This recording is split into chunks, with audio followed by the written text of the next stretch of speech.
কক্সবাজারের উপরে একটা শর্ট টেক্সট লিখব। দেখো এভাবে লিখবে। ফার্স্টলি প্রথমত we read the advertisements carefully to make the right choice. একদম সঠিকটা পছন্দ করার জন্য এখানে যে অ্যাডভার্টাইজমেন্টসগুলো ছিল সেটা আমাদের কেয়ারফুলি পড়তে হবে বা পড়েছি। To compare the features cost and benefits of each package. আমরা উভয় প্যাকেজেরই বৈশিষ্ট্য, খরচ এবং উপকারিতা নিয়ে আলোচনা বা তুলনা করেছিলাম। সেকেন্ডলি এবং দ্বিতীয়ত we discussed in groups the interesting and the uninteresting parts of the tour packages. এবং আমরা দ্বিতীয়ত যেটা করেছিলাম উই ডিসকাসড আমরা আলোচনা করেছিলাম ইন গ্রুপস দলে the interesting and the uninteresting parts of the tour package.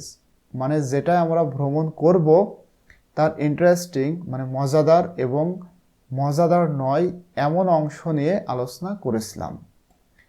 Thirdly তৃতীয়ত we made our own choices and shared our opinions with the group. তৃতীয়ত আমরা করেছিলাম আমরা আমাদের নিজের পছন্দ করেছিলাম প্রত্যেকে এবং গ্রুপে আমাদের মতামত শেয়ার করেছিলাম। We explained why we liked or disliked a certain package.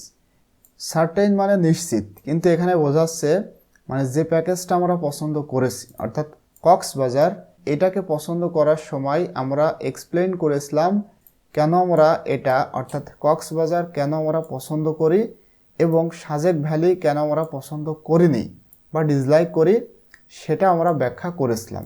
And এবং what we hoped to gain from the trip, এবং আমরা এই যে ট্রিপ এই ভ্রমণ থেকে কি অর্জন করতে পারবো সেটাও আমরা আশা করেছিলাম।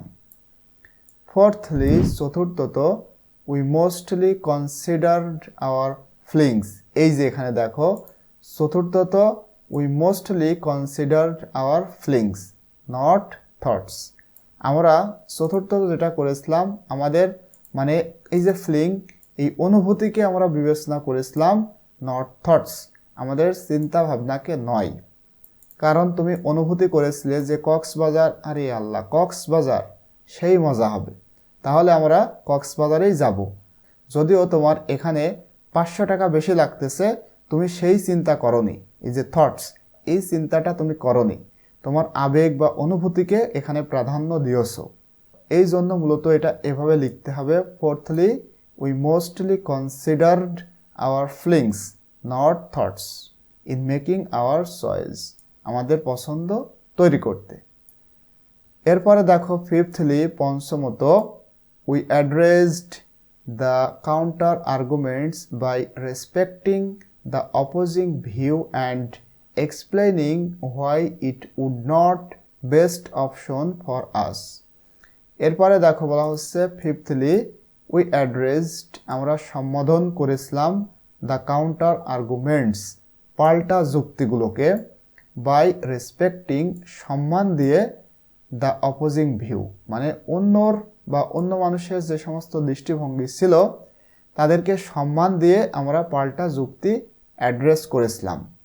অ্যান্ড এবং এক্সপ্লেইনিং এবং ব্যাখ্যা করেছিলাম why it would not be the best option for us, কেন এটা আমাদের জন্য সব থেকে ভালো অপশন নয়, এটা আমরা এক্সপ্লেইন করেছিলাম।